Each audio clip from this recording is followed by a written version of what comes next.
Chapter 1. A Curious Invitation. It was a misty autumn morning in London, and Hercule Poirot sat neatly at his breakfast table, delicately peeling an orange with the precision of a surgeon. The small, symmetrical apartment in Whitehaven Mansions was immaculate as always, with every book, cushion, and ornament in its rightful place. Poirot's valet, the long-suffering but loyal George, stood ready with the newspaper and a pot of precisely brewed Darjeeling. "Ah, thank you, George," Poirot said, accepting the newspaper with a nod. "Let us see what the world has for us today. Hopefully something more stimulating than politics or football." He flicked through the pages with a practiced hand until something caught his eye on page 5. He adjusted his pince-nez and read aloud. "Bride vanishes on wedding day. Second disappearance in a fortnight. Miss Eliza Morecambe, aged 27, vanished without trace yesterday from the rectory of St. Mary's, Surrey, just hours before she was to wed Mr. Thomas Lavery, local solicitor. Her disappearance follows that of Miss Margaret Denham, also aged 27, who failed to arrive at her own wedding in Kent 2 weeks prior. Authorities remain baffled." Poirot lowered the paper slowly. Curious. 2 young brides of the same age vanished before their nuptials in the same region and within a fortnight. Mon ami Hastings, were he here, would already be conjuring up theories involving secret cults and vengeful ghosts. As if summoned by fate, or perhaps a more earthly postal service, the doorbell rang. George went to answer, returning moments later with a cream-coloured envelope. "For you, sir," delivered by hand. Poirot opened the envelope and extracted a thick card, embossed in gold. "Monsieur Hercule Poirot, your reputation precedes you. I write with urgency and discretion. My daughter, Emily, is to be married in 1 week's time. Given the recent and inexplicable disappearances of young brides in the region, I fear for her safety. Might I persuade you to come to our home, Braidwood Hall near Farnham, as our guest? I believe your presence may avert disaster. Yours in hope, Colonel Archibald Willoughby." Fretted Poirot considered the letter carefully, fingers steepled in front of his chin. 3 brides, he murmured. The 3rd not yet vanished, at least not yet. And so, it is to the country we must go. It seems someone is very determined to prevent certain marriages. He folded the letter and looked up at George, who was already packing a small leather suitcase. "Excellent," said Poirot. "My moustaches are intrigued, and so am I. Prepare the travelling cases, George. We leave within the hour." Braidwood Hall stood at the edge of a forest, its ivy-covered stone walls bearing the weight of 2 centuries of family history. The manor was grand without being ostentatious, and it had the air of a house that had seen better days, but retained its dignity. Poirot arrived just before sunset, greeted by a harried but still formidable Colonel Willoughby, who introduced him to his daughter Emily, a young woman with dark auburn hair, sharp eyes, and a demeanour both confident and reserved. "I'm not a nervous girl, Mr. Poirot," she said, offering him tea in a sitting-room with high ceilings and faded floral wallpaper. "But I'd be lying if I said this business hasn't unsettled me. Eliza and I were acquaintances. She was level-headed, no cause for cold feet, and Margaret Denham. I met her once at a charity fete. Nothing about her struck me as the eloping type." Poirot sipped his tea thoughtfully. "Do you know if either of them had enemies? Or perhaps an admirer from the past?" Emily gave a tight smile. No one who comes to mind, though Eliza mentioned shortly before her wedding that she had been receiving odd letters. She laughed it off, said they were probably from a jilted suitor trying to stir up trouble. Odd in what way, mademoiselle? Cryptic. Vague threats. She wouldn't show them to me. She said they were nonsense. This, Colonel interjected. I don't know how much of that is relevant, Poirot, but I don't trust coincidences. Emily is set to marry in 6 days, and I'll be damned if I let anyone steal her away. Quite so, Poirot said, standing. Colonel, if I may, I should like to see the guest list, speak with the fiancée, and walk the grounds. There is much that the feet observe, that the eyes overlook. The following morning, Poirot was introduced to the fiancé, Mr. Henry Astor, a charming young man with impeccable manners and an Oxford accent so polished it gleamed. I love Emily dearly, he said, his expression sincere, but I must admit these disappearances are eerie. My mother begged us to postpone the wedding, but we decided we won't give in to fear. Poirot watched him carefully. And have you received any unusual correspondence? Anonymous letters, perhaps? None, said Astor firmly, unless you count my Aunt Mildred's usual ramblings about the decline of society and the dangers of dancing. But that's nothing new. Poirot noted the response, but something in the man's tone lodged itself in the detective's mind. Little too smooth, a little too polished. He spent the rest of the day exploring Bracewood Hall, the manicured garden, the disused greenhouse behind the stables, and the half-collapsed folly that overlooked the stream. Poirot observed with a frown how isolated the house was from the nearest village, a perfect setting for an abduction with no witnesses. Later that afternoon, he examined the guest list and was struck by a peculiar detail. Several names on Emily's list had also appeared in the society announcements for the weddings of Eliza Morecambe and Margaret Denham. Notably, a Mrs. Rosamond Fanshawe, a wealthy widow and minor socialite. Curious, he murmured, tapping the paper. She is not related to any of the brides, yet attends each wedding. Poirot looked out the tall windows toward the twilight woods beyond. Something stirred in him, a whisper of pattern not yet clear. He turned to George. We are on the edge of something, George, and I fear the final act may come soon. We must be very careful, for someone, somewhere, is hunting brides. Chapter 2. Whispers at Bracewood Hall. That evening, dinner at Bracewood Hall unfolded in a subdued fashion, despite the candlelight and polished silver. Seated at the long mahogany table were Colonel Willoughby, his daughter Emily, her fiancé Henry Astor, two elderly aunts with delicate appetites and sharper tongues, and one or two guests who had arrived early for the week's wedding festivities. Poirot, ever observant, watched them all closely between spoonfuls of consommé. Conversation danced cautiously around local politics, a scandal involving a fallen earl, and the surprising weather. But beneath the civility ran an unmistakable current of unease. I do think it's frightful, all these brides vanishing, said Aunt Daphne in a high, bird-like voice. We never had such things in my day. Of course, girls then knew their place, not traipsing about with socialist poetry and reform talk.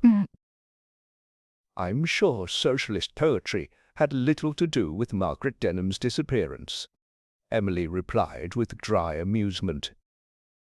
Still, piped up the other aunt, Miss Edwina, if I were you, dear, I should postpone until all this nonsense is sorted out. Ghosts, you know, sometimes attach themselves to weddings. Poirot cleared his throat lightly. Pardon me, madam, but it is not ghosts who write threatening letters or plan abductions. No, we are in the realm of human hands and human motives, and where there is motive, there is always method. The table fell quiet. From the other end, Henry offered a smile, though it did not quite reach his eyes. Do you believe it's someone we know, Monsieur Poirot? Ah, Poirot said, dabbing his lips. Now, that is an interesting question, monsieur. You imply the suspect is among us. A sobering thought, is it not? Colonel Willoughby bristled. I won't hear of it. We're a decent lot, loyal friends. Emily knows everyone on the guest list personally. Poirot inclined his head politely, but said nothing more. After dinner, as the guests drifted to the drawing-room for coffee and cards, Poirot remained behind and asked George to fetch his coat. The detective wandered into the hallway, where a full series of black-and-white photographs adorned the walls. Weddings, hunting parties, military portraits. Tell me, George, he said, examining a group photo of last year's village fete. What do you see? George looked. Well, sir, it's a country fair. Booths, bunting, a sheep in a ribbon. Bit rustic for my taste. Poirot pointed to a familiar face. There. Do you see it? Mrs. Rosamond Fanshawe, on the left. George squinted. Indeed, sir. She's in several of the photographs. Odd, considering the event is meant for local families. And look, there is Miss Denham in the corner. And again, in this one, Miss Morecambe. The picture was becoming clearer. Mrs. Fanshawe, Poirot said softly, moves in society as a guest, yet has no apparent ties. She appears where the brides do. It is not coincidence. It is orbit. The next morning brought a grey drizzle, and with it a renewed sense of urgency. Poirot requested a private audience with Mrs. Rosamond Fanshawe, who had arrived late the previous night and was lodged in one of the guest bedrooms overlooking the east lawn. She received him graciously.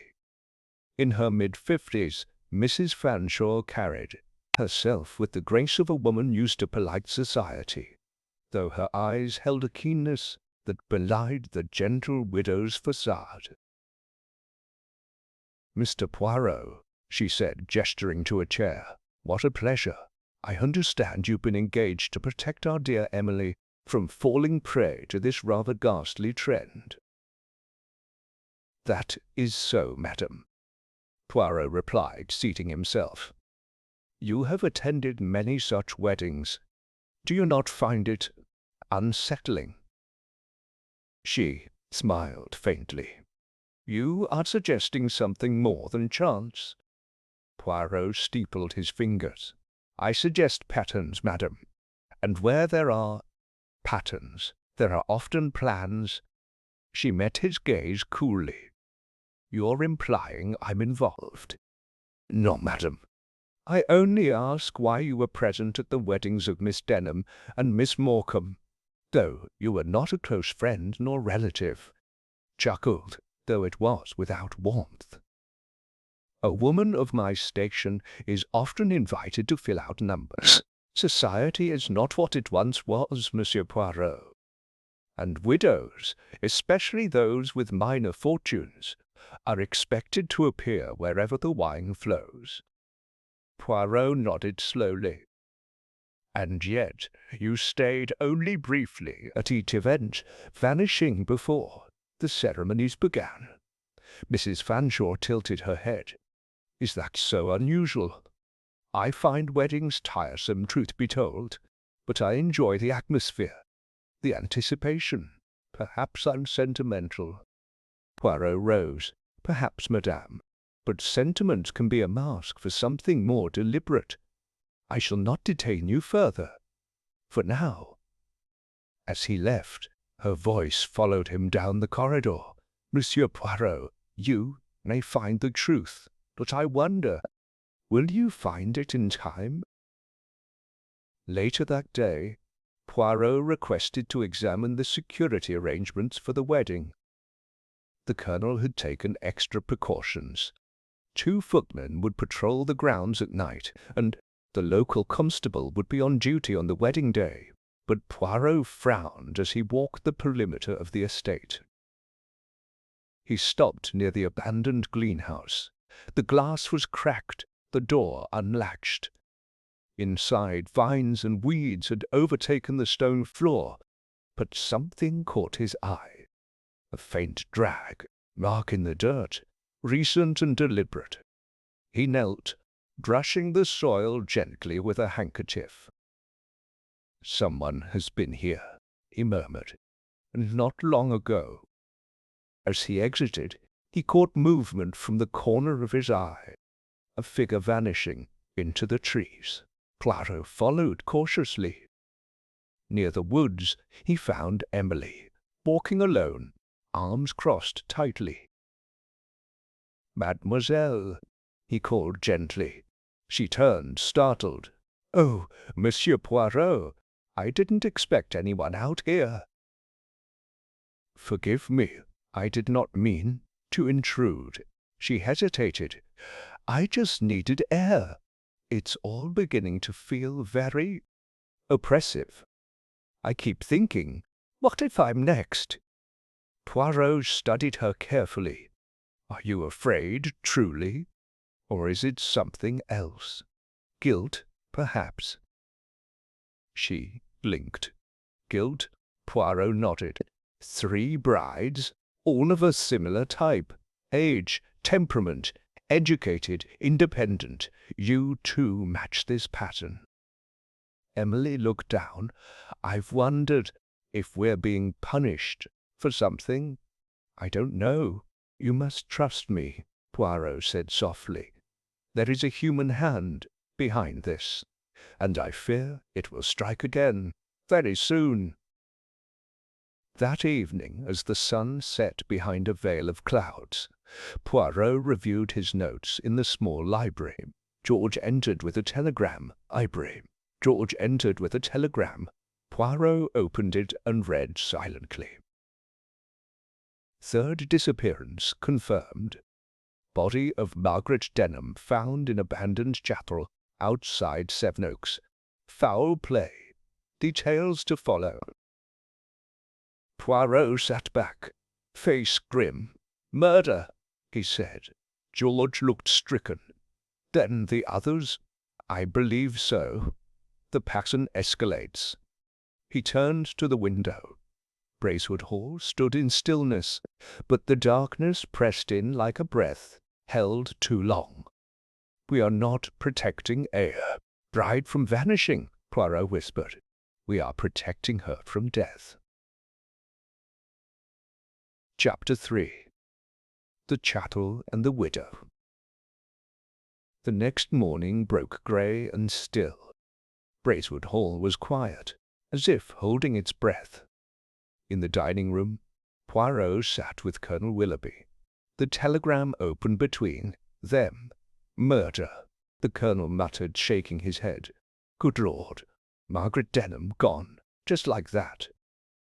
Poirot nodded gravely. "Her body was discovered in an abandoned chapel. That detail is significant. Symbolism, mon colonel. The desecration of a sacred space. A wedding is a kind of holy ritual, yes? These crimes, I think, are staged with purpose." The Colonel's face darkened. "Do you believe Emily's life is in real danger?" "I believe she is next." There was a long pause. "I've doubled the men on the grounds," the colonel said, "and I'll keep Emily close. She won't leave my sight." Poirot sighed. "It is not enough. The murderer, whoever they are, is intelligent, resourceful, and patient. They infiltrate these weddings not with brute force, but subtlety. I fear they are already among us." Poirot spent the morning writing letters. One went to Scotland Yard, requesting full details of the Denham crime scene. Another to an old acquaintance at Oxford, inquiring into the history of Mrs. Rosamond Fanshawe. By early afternoon he received a visitor. It was Miss Lillian Cray, a childhood friend of Emily's and one of her bridesmaids. She was a tall woman with a severe expression and a dark green dress that made her look rather like a storm cloud. "Mr. Poirot," she said stiffly, "I was told you were asking questions about the wedding. May I help?" "Ah, Mademoiselle Cray, yes, please sit. Tell me, did you know Eliza Morecambe or Margaret Denham personally?" "Eliza, yes," she said, folding her gloved hands. "We crossed paths often at lectures and luncheons. She was quiet, thoughtful, very proper. Margaret I only met once." "And did either of them ever mention receiving threatening letters, or a person who frightened them?" Lillian hesitated. "Eliza mentioned something once. She was laughing about it, but I could tell it unsettled her. She said someone had sent her a poem, cryptic, romantic, but strange. A sort of rhyme.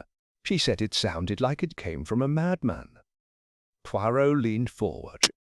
"Do you remember the lines?" "Just one. 'When lilies bloom in darkest shade, the bride must keep her vow unpaid.'" Poirot's eyes narrowed.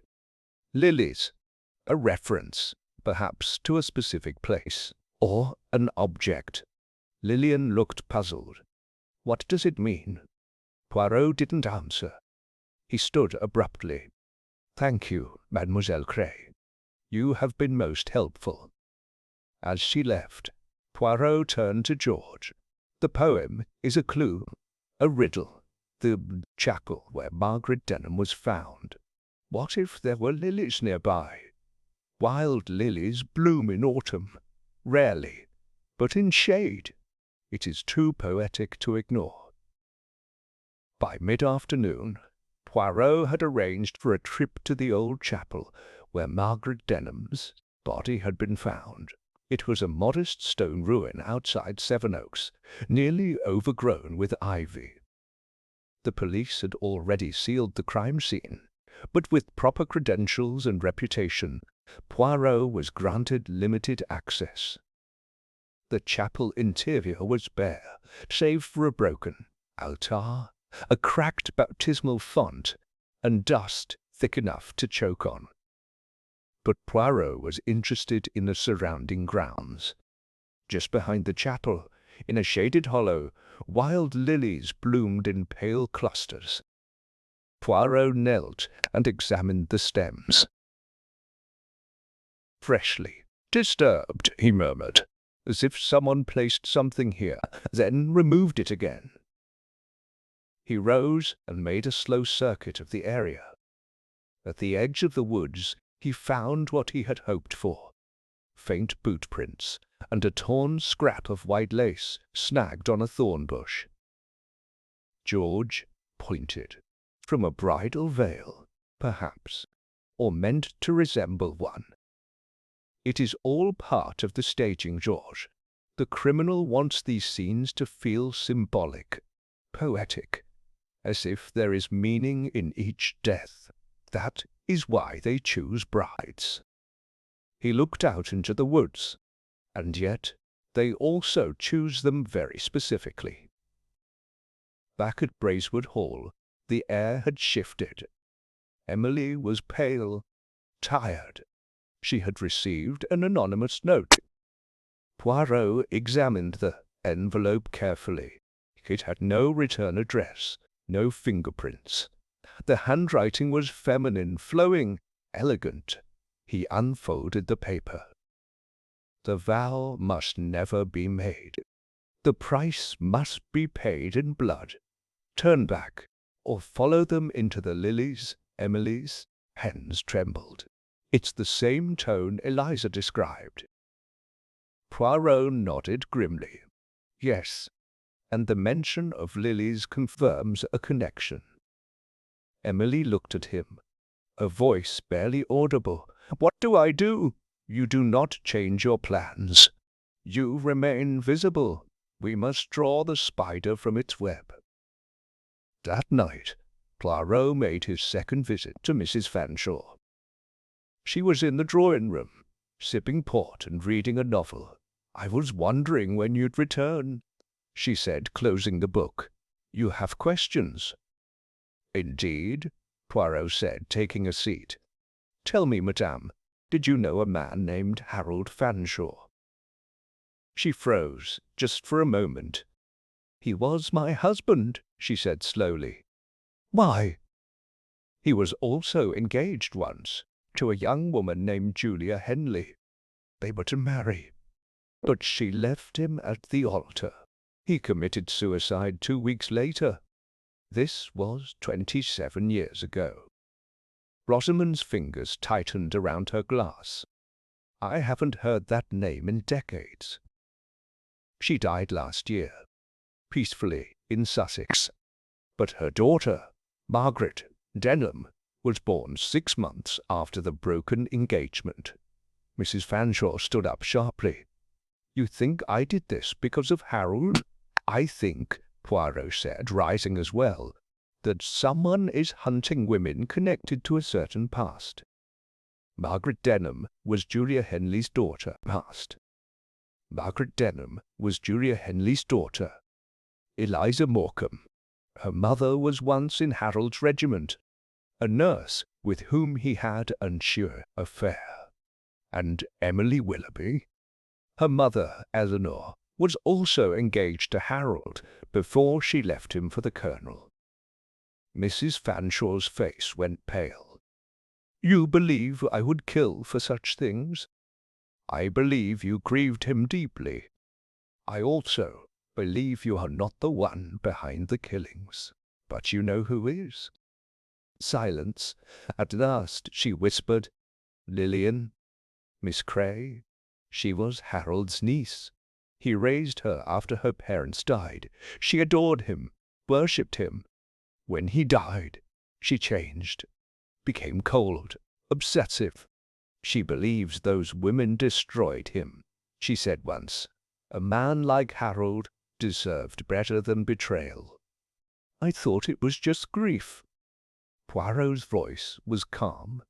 She is here. She is a bridesmaid. She has access, motive, intelligence, and she sent the poem.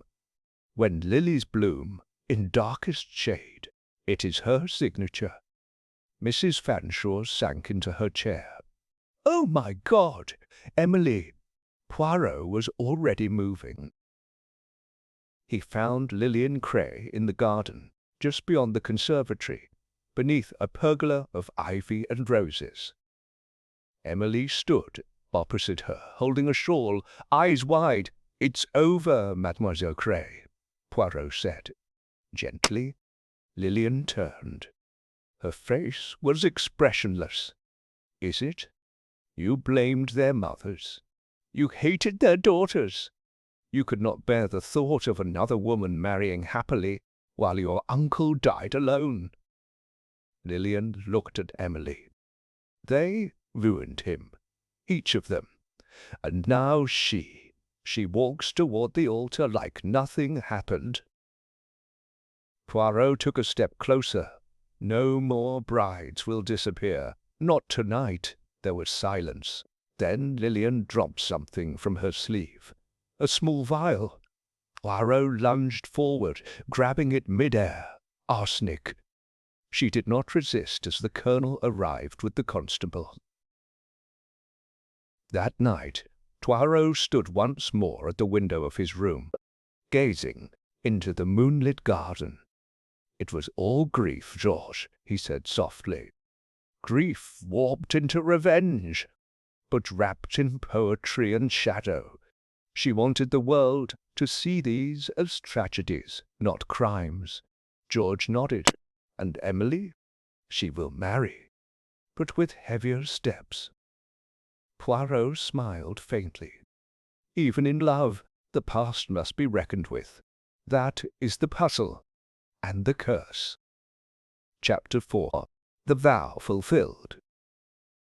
2 days later, Braeswood Hall was bathed in sunlight, as if the weather itself had lifted in celebration. The dark clouds of murder and suspicion had passed, and the halls once again echoed with the sounds of bustling servants, clinking china, and the rustle of silk gowns. The wedding of Emily Willoughby and Henry Astor had not been postponed. Against the quiet protests of distant relatives and society gossips, Emily had insisted on proceeding as planned. If we delay, she had told Poirot the evening after Lillian's arrest, then she's won. I won't let fear write the final chapter. Poirot had approved, though he advised the colonel to retain the constable for the remainder of the weekend. Now, in the final hour before the ceremony, Poirot stood alone in the morning room, polishing his moustache with deliberate care. George entered carrying a small box. A delivery for you, sir, from Scotland Yard. Poirot opened the box and removed a sheaf of papers, records of Lillian Cray's psychological assessments, military family history, and several unsigned letters never mailed. One contained a final version of the cryptic poem. 3 shall fall for vows unspoken, 1 shall fall for vows betrayed. In lilies white the truth lies broken, until the vow is fully made. Poirot's brows lifted. There was to be a 4th victim, he murmured, but the last line, it suggests a cessation, an ending.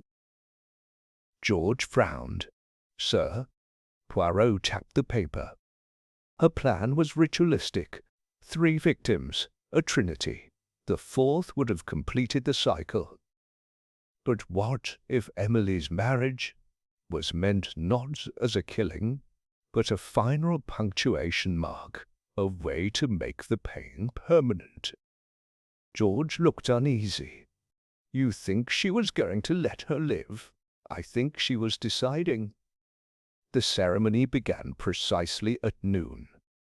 In the drawing-room, beneath a floral arch of white roses and lavender, the guests gathered in subdued elegance. Poirot sat in the 2nd row, hands clasped over his cane, his eyes flicking from guest to guest. Mrs. Rosamond Fanshawe sat quietly in the back, her face unreadable. The colonel stood stiffly at the aisle's head, military medal gleaming. Henry waited in a grey tailcoat, pale but steady. Then the music swelled, and Emily appeared, radiant in ivory satin, her veil trailing like smoke. Poirot's sharp eyes took in every detail. The lace, the bouquet, the way she glanced once, fleetingly toward the garden, then forward with resolve. It was not fear in her eyes, but defiance. As the vows were exchanged, Poirot let his thoughts wander to Lillian Cray, now in police custody, awaiting trial. Her confession had come haltingly, tinged with remorse and righteous fury. They left him, she had whispered. All of them. One by one they broke him, and he broke me. There was no doubt she had planned the crimes herself, cleverly, coldly, but something about the timing of the final note still lingered with Poirot. Why warn Emily at all? Why not strike silently, as before? The answer came as the officiant pronounced the man and wife. It was over. The vow had been made. Later, during the modest reception in the garden, Poirot was approached by Inspector Grange of the Kent Constabulary, who had just arrived from Sevenoaks. "You were right about Cray," he said. "We found detailed maps in her flat, notes on all the brides. Obsession going back years. She began planning not long after her uncle's death. And the chapel? Symbolic. She considered it sacred ground. Her father was a vicar, you know. She twisted everything religious, weddings, altars, into punishment." Poirot nodded solemnly. "Grief, untempered by reason, becomes dangerous, and when combined with intelligence, lethal," the inspector finished. They watched as the guests toasted the new couple. Emily laughed at something Henry whispered. The sound clear and true. Lee laughed at something Henry whispered. The sound clear and true. "And yet," Grange added, "you believe she was having second thoughts?" Poirot smiled slightly. The note she sent was not a threat. It was a warning, a final test. "I believe Lillian wanted to see if Emily would flee, break the vow, as the others had, and if she had." Poirot looked toward the lily beds on the east lawn, still damp with morning dew. "Then I think she would have died before the bouquet ever left her hands." That evening, with the sun dipping low over the Kent countryside, Poirot and George took a final stroll around the estate. The servants had begun clearing the tables. Guests departed in clusters. Only the roses remained in full celebration. Poirot stopped beneath the pergola, where Lillian had been arrested. "She chose this spot for a reason," he said. "It overlooks the garden, the hall, even the church spire beyond. The perfect place to watch or to end something." George nodded. "I still can't quite believe it, sir. A woman like that, so calm, so proper." "Evil," Poirot said gently, "does not always shout. Sometimes it wears gloves, speaks softly, and offers you tea." He glanced toward the hall. "But good is a choice, and one Emily made, despite the fear. She turned tragedy into triumph." Poirot placed a hand over his heart. "It is the mark of courage, George, and also of love." Before retiring, Poirot returned once more to the morning room. There, among the remnants of wedding gifts and scattered envelopes, lay a sealed letter addressed to him. The handwriting was familiar. Inside was a single sheet, unsigned. "I saw her say the words. I saw him take her hand. The vow is fulfilled. I do not hate her any more. I only wished someone had stayed for me. Elsie." Poirot folded the letter carefully and placed it in his coat pocket. He turned to George with a sigh. "Even in madness," he said, "there is sometimes a sliver of humanity." George nodded. "Will you keep it?" Poirot nodded. "No, but I will remember it." He walked to the window once more and looked out upon Bracewood Hall one final time. The moonlight bathed the grounds in silver, and somewhere in the distance a church bell rang. A vow had been fulfilled, and the puzzle of the disappearing brides had at last been solved. Chapter 5. A Letter in the Rain. 3 weeks after the wedding at Bracewood Hall, Hercule Poirot sat quietly in his London flat, indulging in his morning ritual. 2 soft-boiled eggs, precisely symmetrical, a cup of black coffee, and the Times folded with crisp precision. George entered with the day's post on a silver tray. "Only 2 letters today, sir. One from Miss Emily Astor. The other, oddly enough, has no return address." Poirot raised his eyebrows. "Ah, intrigue before breakfast. It is good for the digestion." He opened Emily's letter first. It was cheerful, filled with news of her honeymoon in the Cotswolds. She and Henry had settled into a cottage near Chippinghampton. The air was sweet, the walks long, and she had never felt more free of ghosts. Poirot smiled faintly and laid the letter aside. Then he turned to the second envelope. Thick, cream-coloured, expensive stationery. The handwriting was unfamiliar, blocky, masculine, deliberate. He slid the paper out and read. "Monsieur Poirot, you solved the puzzle, yes, but not all of it. You saw the players, but not the hand behind the curtain. The poison was real, the chapel was real, and yet, who placed the lilies first? Ask yourself. Who benefited most from fear? Who watched from the wings, always present, never questioned? Game is not over. A friend." Poirot sat motionless, the letter trembling slightly in his hand. George noticed. "Sir?" Poirot stood. "Get my coat, George, and my gloves.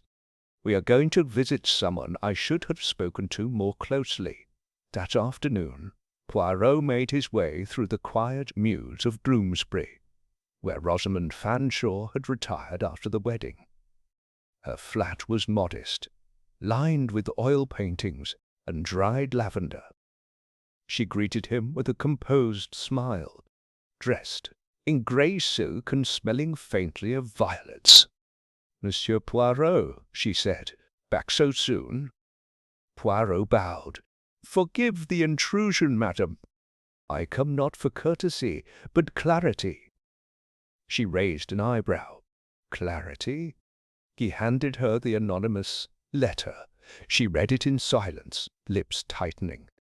"This wasn't from Lillian," she said at last. "No."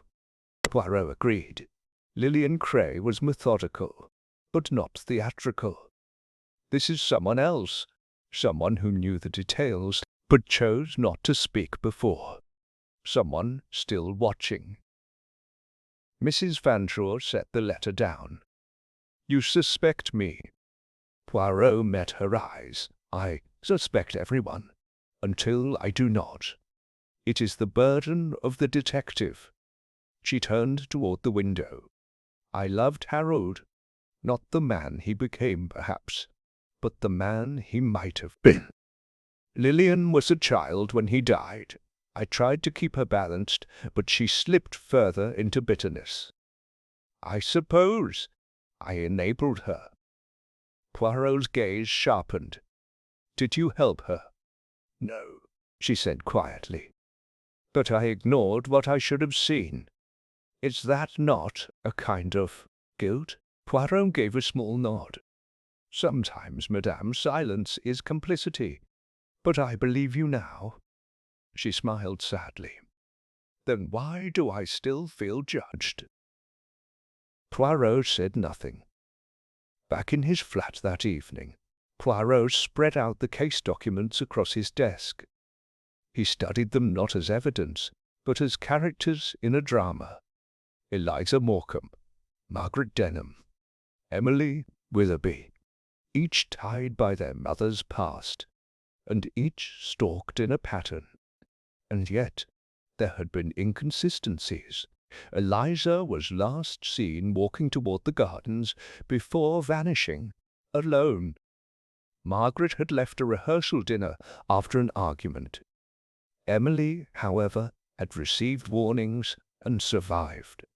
Why? Lillian Cray had denied sending the final letter to Emily. Poirot had assumed she lied. But what if she had told the truth? And then there was the telegram from Sevenoaks. Poirot reached for it again and reread the line. Bride's body found in chapel ruin. Anonymous tip led constable there. Anonymous. He had not questioned it before. But now, the next morning, Poirot visited the prison where Lillian Cray was held awaiting trial. She appeared in the visitors' room, thinner than before, her hair pulled back tightly, eyes defiant. Poirot greeted her with a nod. "Mademoiselle Cray, I require clarity." "About what?" she asked, folding her arms. "Emily Willoughby's final warning. The note she received. You claimed it was not from you. It wasn't. Then who?" Lillian stared at him. "I thought it was you, trying to scare her." Poirot allowed himself a brief smile. "Ah, no, that is not my style." He leaned forward. "Did you tell anyone where you left Margaret Denham's body?" "No, I made no call, sent no letter. I wanted it to be found days later." Quietly. "The discovery came too fast." Poirot's eyes narrowed. "Then someone else knew. Someone who followed you." Lillian's expression faltered.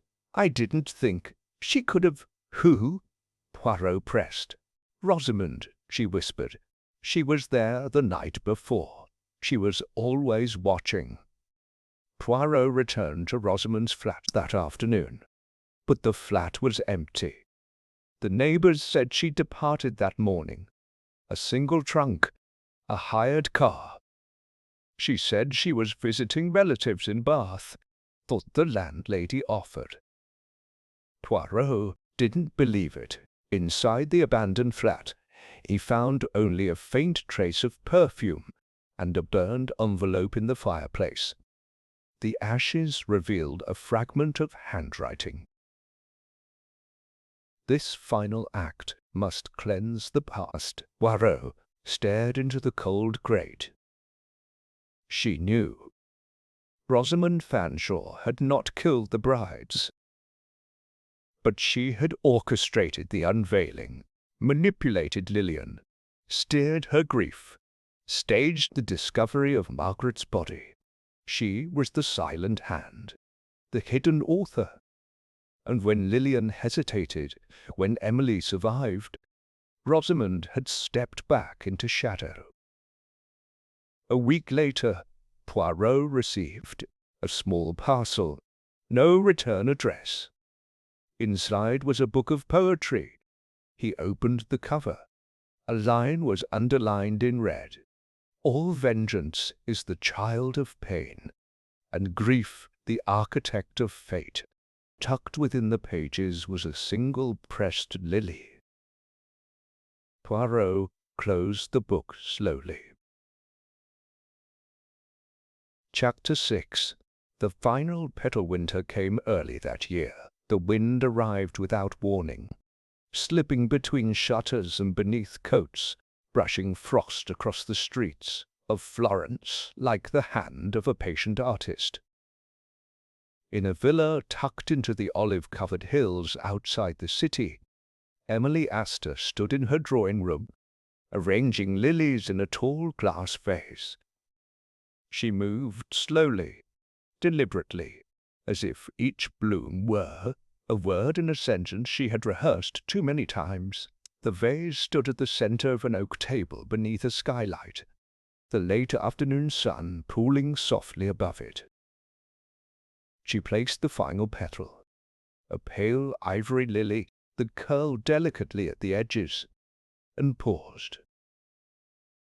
A breeze, faint and inexplicable, stirred the lace curtain. Emily turned her head, but saw no open window. Still, she smiled faintly, a memory flickering at the corners of her mind like a half-remembered dream. Downstairs, a bell chimed. The post had arrived. Far across the continent in London, Hercule Poirot sat in his favourite chair beside the hearth. The fire crackled, its warmth diffused through the room like an old story told again on a long night. He held a cup of tisane, lemon, and verbena steaming faintly in his hand. He was no longer working. Officially, at least.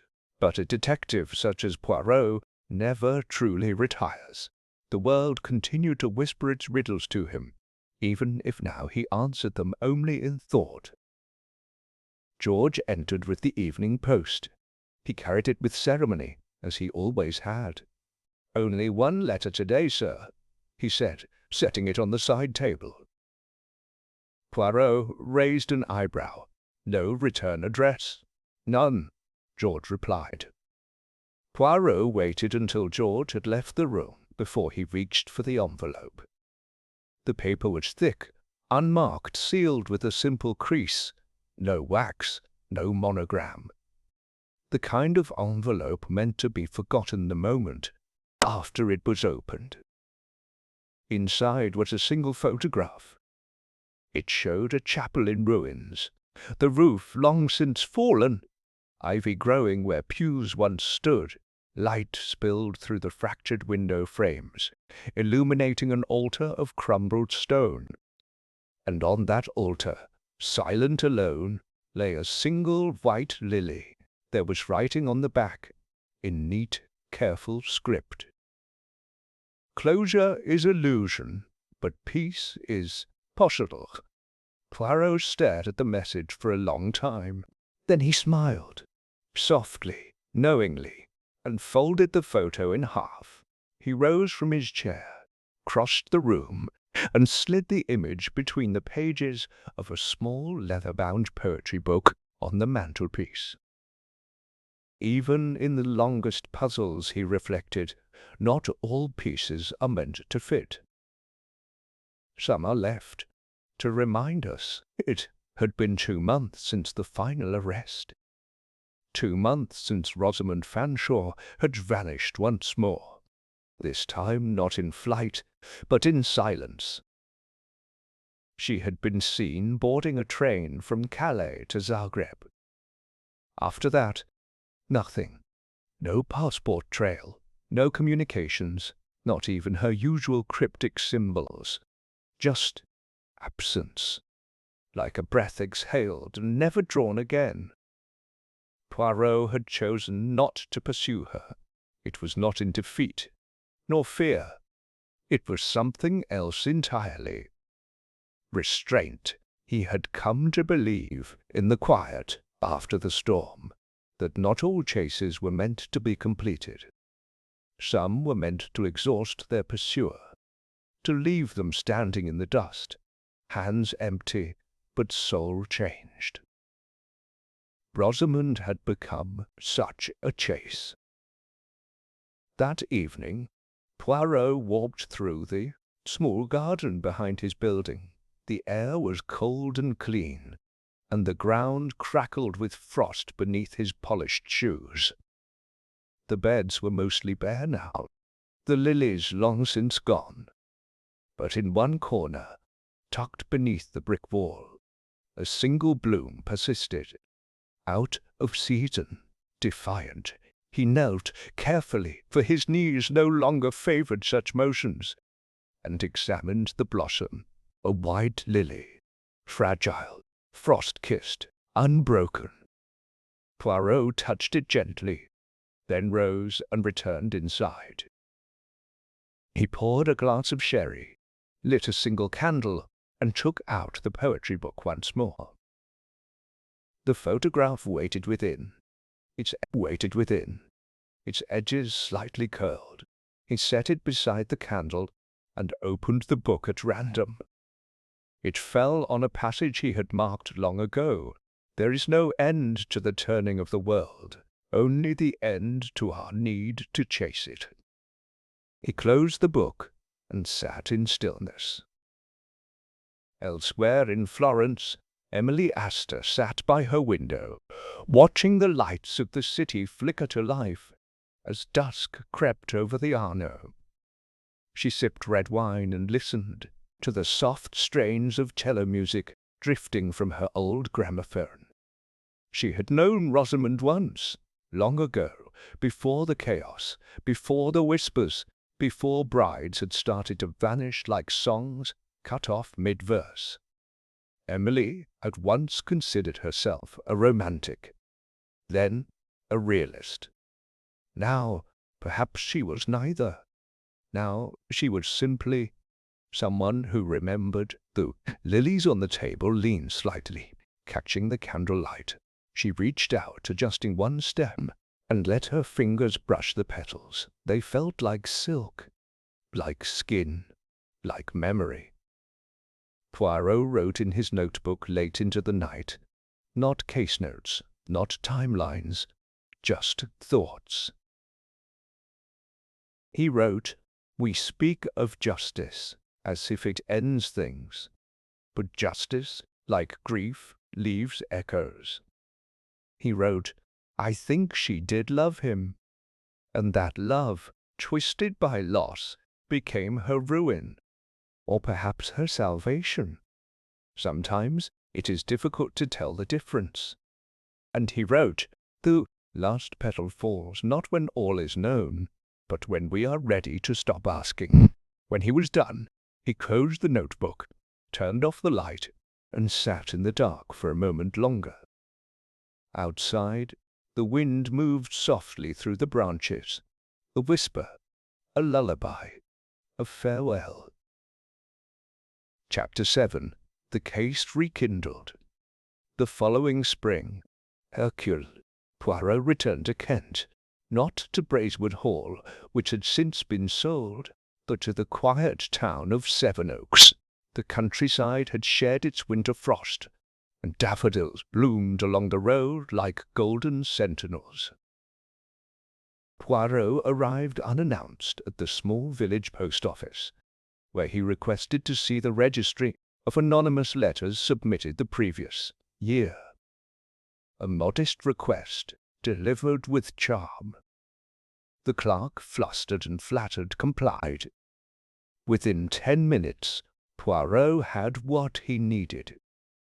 One record stood out. A telegram, sent the morning Margaret Denham's body was found in the ruined chapel. Paid in cash. Sent under the name F. Marlowe, a name with no link to the case. But to Poirot, it was the first loose thread in a tapestry he could no longer ignore. Back in London that evening, Poirot sat before a pinboard of notes and faces. He'd recreated the case not from the facts, but from the intentions. The way Lillian had stalked her victims, the manner of her kills, poison, garroting, symbolism. She had acted with purpose, and yet someone had shaped her purpose. He returned again and again to Rosamond Fanshawe, a quiet widow with no enemies, no scandal, only grief. But grief, as he knew too well, was a fertile ground for obsession. Had once loved Harold Cray, but love twisted by resentment could become something cruel. Had she manipulated Lillian, not only emotionally, but logistically? Had she been the invisible hand behind the puzzle? He recalled her final words. Is silence not a kind of guilt? Poirot had not pressed further. Now he regretted it. 2 days later, Poirot travelled to Geneva under the pretext of visiting an old friend. But he had another motive. At a small convent on the edge of the lake, nestled among pines and wild roses, he inquired after a recent guest, an English woman who had arrived the previous autumn and vanished within a week. The Mother Superior hesitated, but when Poirot explained the matter, touched on life and death, she relented. There was a woman, she said, graceful, sad. She called herself Mademoiselle Rousseau, but her accent was English. She asked many questions about lilies, and then one morning she was gone. She produced a single item the woman had left behind. A handkerchief embroidered with the initials R.F. Poirot bowed his head. "Merci, mère. That is all I needed." That evening Poirot stood on the balcony of his hotel, overlooking Lake Geneva. In his hand was a letter received that morning. It had been forwarded from his London address, posted in Malta, with no return name. "Monsieur Poirot, you persist. I do not deny my role. I pulled the thread, yes, I placed the lilies, I whispered the idea. But the deaths were not my hand. I was never cruel, only devoted. In Harold's name, I ensured remembrance. His tragedy will not be footnote.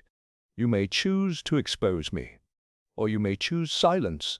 We both know which preserves the story." R.F.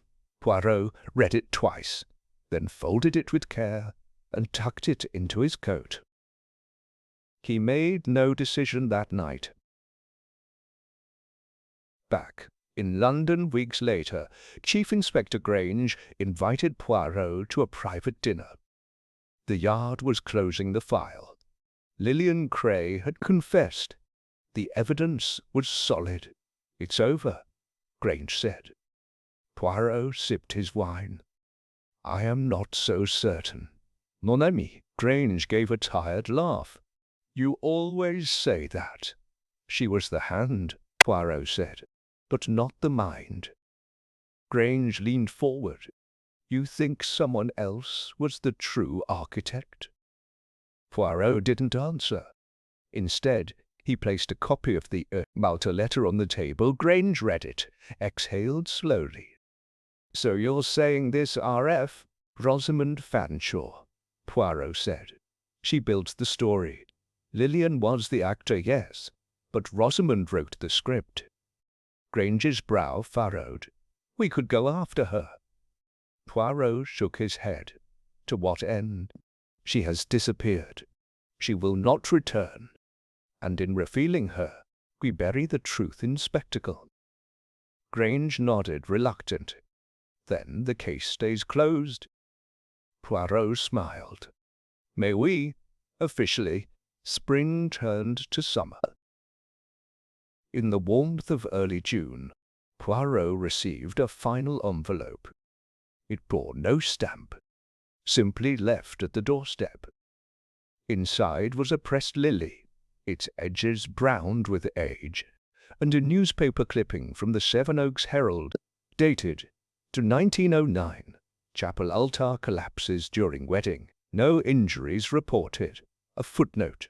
"Bride fainted moments before vows. Ceremony postponed." Poirot stared. Then it clicked. The bride. Poirot stared. Then it clicked. The bride in the article. Cecilia Fanshawe, Rosamond's aunt, and the groom, Harold Cray, Sr. Harold's father had nearly died at the altar. The union had been cursed from the start. Rosamond had grown up in the shadow of that broken promise. Her obsession was not merely for Harold the nephew, but for the legacy she believed fate had stolen. Her revenge had spanned generations. Poirot walked to his writing desk and took out a fresh sheet of paper. "To Madam Rosamond, you sought to immortalize a wound. You used others as ink. But what you wrote was not remembrance. It was tragedy renewed. There is another path. Let the lilies grow in peace, not on graves. H.P." He never sent the letter. Instead, he placed it inside the poetry book she had once gifted him, next to the lily. Some puzzles, he knew, were not solved to be judged. They were solved to be remembered, so no one repeats them. Chapter 8. A Garden of Names. The summer waned gently into autumn, and with it the memory of the vanished brides began to settle into myth. Bracewood Hall remained shuttered, ivy crawling, back over its once proud facade like nature's quiet erasure of scandal. Yet one man had not moved on.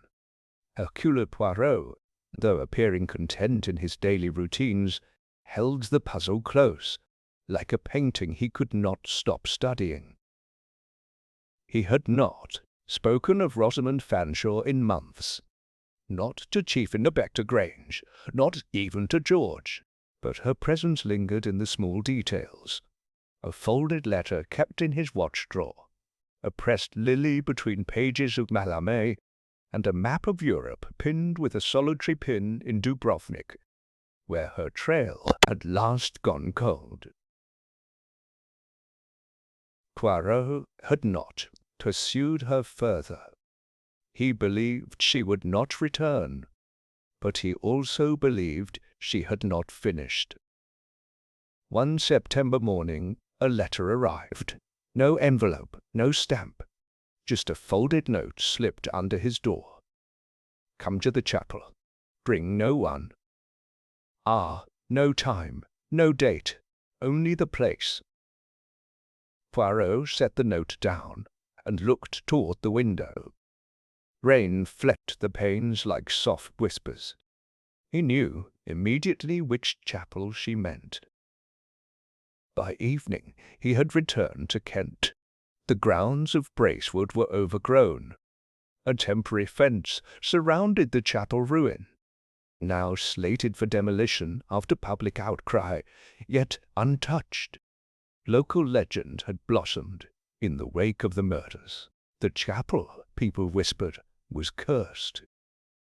Poirot stepped through the gap in the fence, shoes crunching over wet leaves.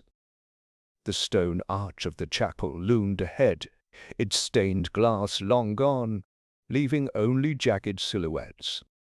The altar still stood, though weathered and cracked, and sitting on it, calm and composed, was Rosamond Fanshawe. She wore grey again, mourning garb. But there was no veil. Her hair was tied simply, her expression neutral. "You came," she said. "I always do," he replied. She gestured for him to sit beside her on the stone bench beside the altar. He did so, slowly. "Why summon me now?" Poirot asked. "Because," she said, "the story is over, but it has not been told fully." Poirot waited. Rosamond looked out across the decaying pews. "I did not want them to die. I wanted them to remember. I wanted a reckoning, yes, but not this. Yet you cultivated the grief, fed it, directed it. I did, and I thought I could control it. But Lillian's pain was vast, uncontainable. She needed a flame. I gave her one. I told her about the lilies, about Harold. I showed her what had been stolen." Poirot narrowed his eyes. "And she did your work for you?" Rosamond turned to him. "She chose. I only unlocked the door." There was silence between them. Then Poirot said quietly, "Why call me here?" Rosamond placed a worn envelope in his hand. "Because someone else will try again." He opened it. Inside was a journal page, handwritten, its margins tight with notes. A familiar hand. Lillian Cray's. "If I cannot finish it, someone will. The others, the girls they forgot, there are more stories like mine. If I only find them." Poirot looked up. She intended to recruit. Rosamond nodded. It was a movement in her mind. I think she believed she could build a family out of pain. A chapel of vengeance. Poirot frowned. "And now? I've intercepted 2 letters she sent before her arrest. One reached a girl in Devon. The other I couldn't find." Poirot stood. "Then you must come forward. Tell the Yard." She shook her head. "No. My presence would destroy what peace the families have left. And I am tired, monsieur. I came here to bury something, not just a memory, An idea. She walked to the centre of the chapel and laid a final lily upon the altar. "I won't run again," she said, "but I won't be public." Poirot studied her, his mind turning over every angle, every consequence. At last he said, "Then let us ensure the idea dies here." That night Poirot returned to London with the journal page and Rosamond's confession. He penned 2 letters, one to Chief Inspector Grange, summarizing the risk of Lillian's correspondence, and the second to a solicitor in Devon with instructions to warn a particular young woman. He did not mention Rosamond by name. Some truths, he had decided, serve better by restraint than revelation. 2 weeks later, a garden bloomed. Poirot, with the help of Lady Astor and the families of the victims, commissioned a small memorial garden on the outskirts of Sevenoaks. It had no statues, no plaques, only a stone bench and a ring of lilies in white, violet, and pale blue. Each flower bore the name of one of the brides: Eliza, Margaret, Emily, and 2 more, unconfirmed but mourned just the same: Catherine, Rose. Rosamond did not attend the unveiling, but Poirot knew she would come, eventually. In the weeks that followed, Poirot resumed his quieter life. Cases came and went. A missing emerald in Mayfair, a fraudulent will in Sussex. None required more than a few days of work. But the brides remained with him. On certain evenings he would walk to the edge of Regent's Park, sit beneath the trees, and read from the poetry volume Rosamond had once sent. He never read it all the way through. He preferred to stop at the underlined passage. All vengeance is the child of pain, and grief, the architect, is the child of pain, and grief, the architect of fate. One morning, George entered with the post and hesitated. "There's something odd today, sir." Poirot looked up. George handed him a small box. Inside, a dried lily and a note. "It is over now. No more letters, no more girls. You were right to see the story as a warning, not a weapon. Let it stay buried." R.F. Poirot closed the box gently. Then he stood, walked to the fireplace, and placed it atop the mantel. Some endings were not tidy, but they were true. Chapter 9. Echoes and dust autumn deepened across England, and with it came a soft hush to the landscape. Trees shed their final leaves like whispers, and the air held the crisp certainty of change. In his quiet Whitehaven flat, Hercule Poirot sat at his writing desk, polishing a pair of silver cufflinks. Outside, the rain tapped lightly on the window panes, and the city moved past him, indifferent, eternal. He was writing letters. Not the letters of business or friendship, but of record. His personal reflections on the case he had never formally closed. He did not write them for publication, nor did he intend them for the police. He wrote for memory, for truth. Letter 1. To Ariadne Oliver Share. Madame Oliver, you asked once whether a story ends when the culprit is caught, or when the final heart has healed. This case has taught me it ends neither way. The brides disappeared, yes, and some were found. But the wound they left, a fracture beneath the surface of those who loved them, continues. Rosamond believed she was preserving grief like an artist preserves color, but in doing so, she prolonged the shadow. Even justice, when handled carelessly, can leave bitterness. I find myself thinking of the lilies most. They were once only flowers, symbols. Then they became weapons, messages. Now they are just lilies again, and perhaps that, madame, is peace. Your devoted Hercule Poirot. He folded the letter, sealed it, and left it atop a growing pile. A ritual, quiet, measured, like pruning vines from a wall so that something else may grow.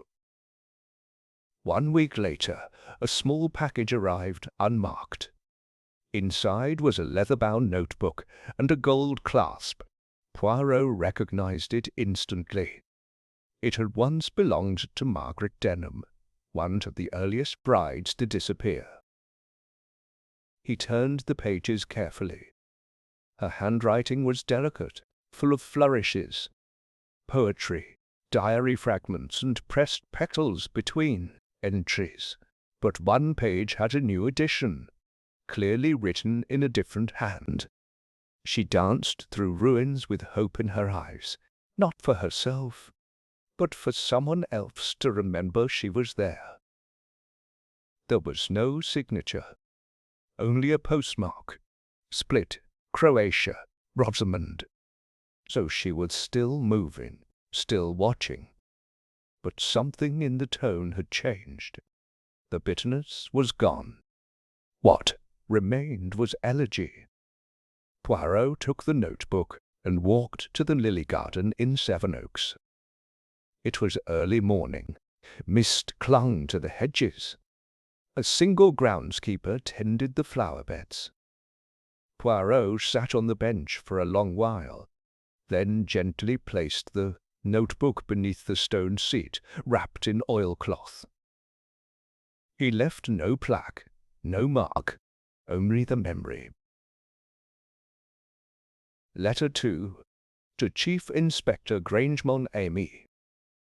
There are two kinds of endings, one that is final and one that becomes legend. This one was always destined for the latter. We caught the killer. But we did not stop the story. It moved still, through the lives it brushed, through Rosamond, through Lillian, through every girl who once stood at the edge of love and never crossed into it. You ask whether we should reopen the file. My answer, no. Let it rest. We have enough ghosts. Let us not chase shadows. With deep respect, H.P. That winter, Poirot fell ill for a time. A trifling thing, the doctor insisted. A chill in the lungs. Nothing more. But for several days he remained in bed, dreaming not of the murders, but of simpler times, his village in Belgium, the war years, the sound of his mother's singing through a cracked door. George brought him the newspaper each morning. Poirot hardly read it. He was done chasing the world. He had caught its meaning long ago.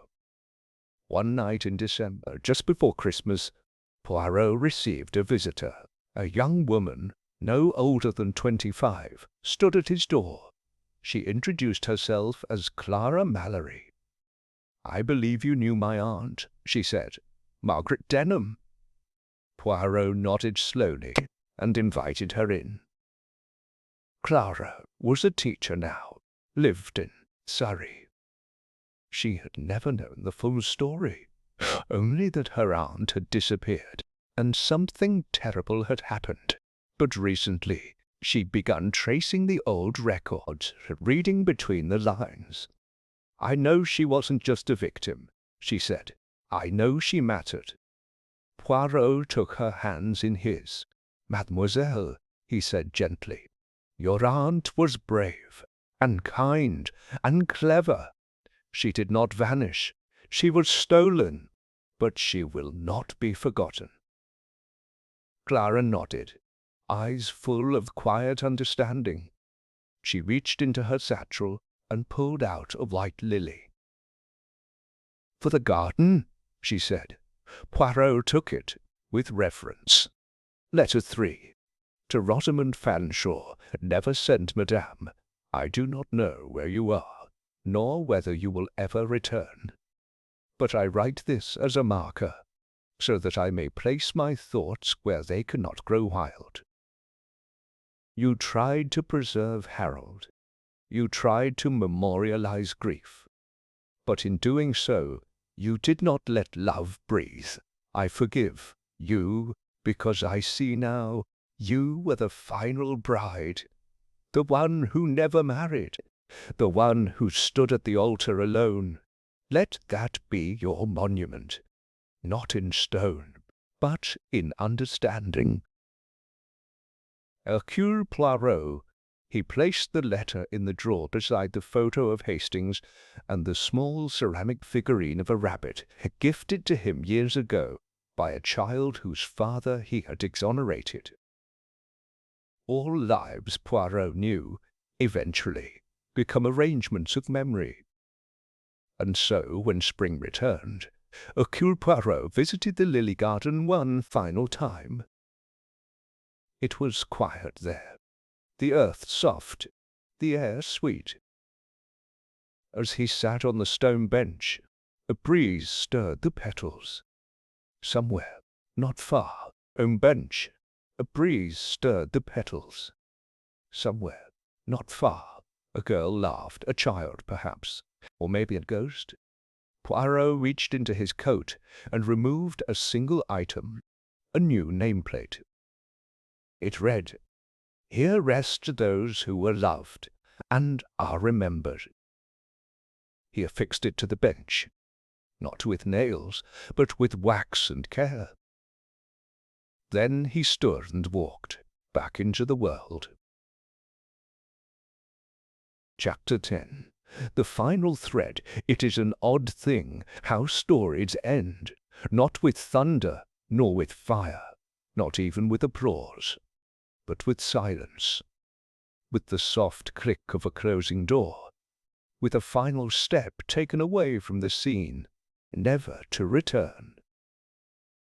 Hercule Poirot sat in his armchair one last time, watching the shadows shift across the parquet floor of his flat. The air was still, yet filled with the subtle movement of time. Even the dust seemed reluctant to settle. He had not taken a case in several weeks. The newspaper clippings were gone from the walls. The files had been returned to their drawers. Only one remained upon his desk, the file marked simply Brides.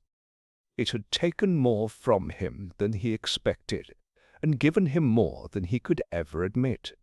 There were no more letters, no cryptic clues, no unexpected visitors, no lilies sent through the post.